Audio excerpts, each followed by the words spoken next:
Our next guest, Charlie Turner, appeared on our sofa 13 years ago alongside his parents as a 19-month-old who suffered from a rare condition, which meant he was only born with half a heart. He has what's called Hypoplastic Left Heart Syndrome, which is where there is only half a heart. The left side of his heart has failed to form. So, but hopefully, you know, with medical developments and technology, you know, he has a bright future. yes, I mean we don't know really. I mean nobody knows. Well, we can reveal that Charlie has had a very bright future indeed, and he joins us now alongside his mum, Alison, with what is some very exciting news. And I'm laughing because you're watching that like, oh my God. Definitely slightly bigger than last time. I should hope so, yeah. It's bizarre to see yourself that little, isn't it? But I guess for you, Alison, as a mum, at that time, as you said, you didn't know which way it was going to go. No. The pride you must have being sat here now must just be unimaginable. It is. It's amazing, really, to see how far he's come and how the condition he was born with hasn't stopped him at all. He's just doing what he likes to do. Well, let's paint the picture a little bit of his story. So, so tell us a little bit about the condition that Charlie was born with. Oh, he was born with Hypoplastic Left Heart Syndrome, which basically means the left side of his heart didn't form at all. So he lives his life with half the pumps pushing his blood around his body. So he's had 3 surgeries to sort of re-plumb it. So his heart's still not normal, but it does a good job with the plumbing he's got now. Yeah, absolutely. Right side does both. And so I guess at that point, he's tiny. He was 19 months old when he was last in. Yeah.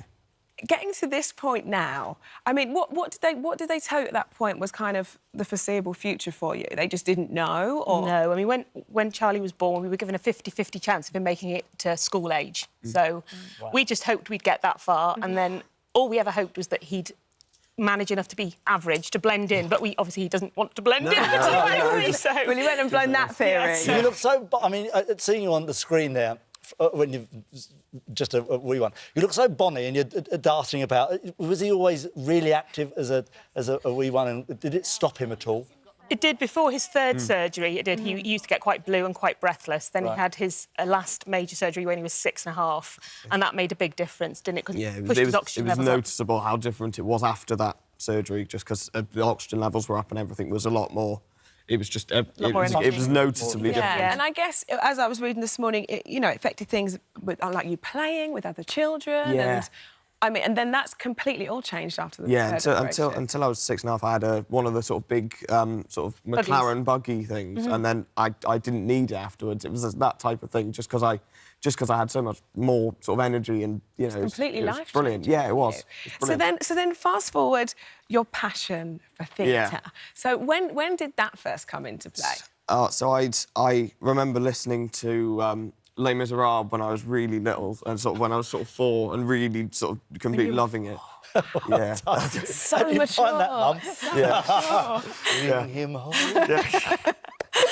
Yeah. And then it just came. I'd always wanted to do it, and it came back round again where we found they were doing sort of open auditions at a sort of localish theatre for Worcester and the Wind by Andrew Lloyd Webber, and we went along, and I ended up was only doing chorus in it, and it was. But from there, I remember doing the show and sort of just going, "This is what I want to do now. It's just brilliant." The light bulb moment. Yeah. Yes. Yeah. I know.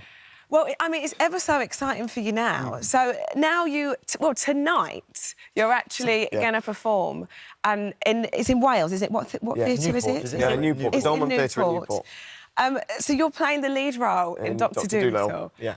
How thrilling for you all as a family. This is a really big moment, isn't it? It is. It's a very, very proud moment. I mean, it's great because this is Mum. I'm in the audience, and you're always quite proud and emotional to see him up there. But I don't think it's partly because you think how far he's come, but also because nobody else knows. The audience are watching him, and nobody knows he's only got half a heart. He's up there doing his thing, and nobody knows. It's nice knowing that they're applauding because I've done a Hopefully I've done a decent job, rather than, I feel sorry for him. I just like it when people don't know. Absolutely that. Well, they don't need to, because you're there having the role to yourself. It's brilliant. There's nothing quite like walking out on stage, is there? I mean, it's difficult to explain to people. That's right. And did you manage to play much sport when you were growing up? No, no, sports. So sport was another... So being able to perform on stage, and your immediate love for it, once you go out on stage, that's sort of a feeling you can't replicate anywhere else. It's it's such a sort of good feeling, and it's lovely to have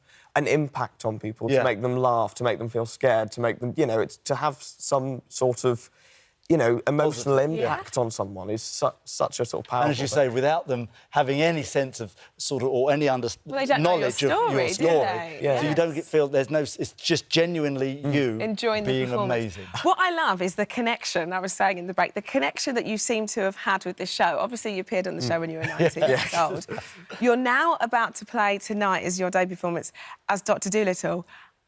Very much like our very own Mr. Schofield, which is crazy, isn't it? And I think he actually tweeted you, didn't he? Yeah. And look, he tweeted, "I'm so happy to be able to wish you luck again, Charlie." I mean, it's brilliant. That must be amazing for Phil too. It is, yeah, because obviously I got the part. I've been listening to his recording of it for months. Have you? Practising a lot, sing along with Phil. It was so, you know, to kind of.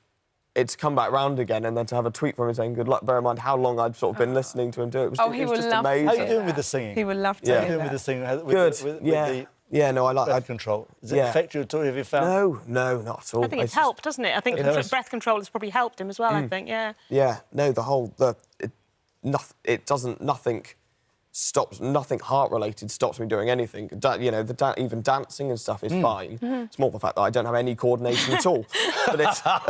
Well, don't worry, I've met a few of them. You back. Yeah. Nothing holding you back. So what's the dream? This is your debut performance tonight. Yeah. What's the future hold for you, Charlie? Oh, so there's so many shows I'd love to do. I just want, as long as I'm doing something, like I said, something performing, I don't really mind, you know, shows and anything, just as long as I'm Well, out there. So, I think a very, very bright future for you. Oh, Congratulations and good luck. Well, break a leg, I should say. Break a leg. Break a leg tonight. That's not very professional of me. Brilliant, Yeah. brilliant. Thank you very much. Absolutely fantastic. I'm so delighted for you. I can't even begin to. It's such a brilliant story.